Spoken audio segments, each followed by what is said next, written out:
So what's your name? My name's Khalid. Alright, Ali. so we've now seen England progress to the quarterfinals. They've beaten Colombia 4-3 on penalties. What's your take on that game? It was a more difficult game than I thought. Obviously, Hammers was out, so that freed up a bit of space for England to dominate the midfield. There was less attacking players coming up to it. I think we coped well.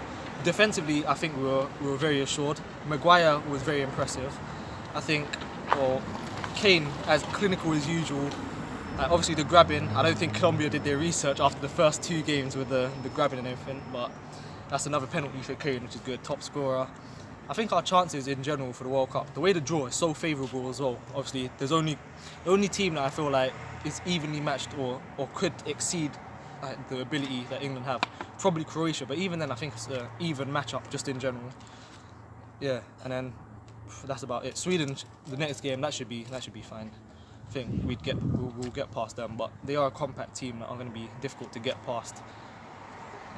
Okay, if England were to make it to the final, how do you think they'd fare against the likes of possibly France or Brazil or Uruguay even? I think just in terms of talent, I don't think it's comparable because they've obviously got world-class players, got Pogba going for donkey's amount of money, and then honestly, I feel like once you get to that fight, obviously Liverpool fan as well, so getting to the final, losing, can't have that happening twice. So obviously you've got to back them twice within the space of a couple months. That's disastrous. So I feel like we'll fare well against them.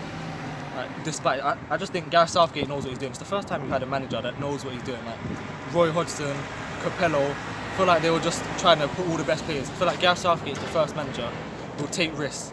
Like in the Belgian game, he didn't have to play a weakened side, but he did. He had, I don't know if I'm allowed to say it, but he had the balls to do it in the first place. Like put out a weakened side to try and, because he looks ahead. He knows what he's doing basically.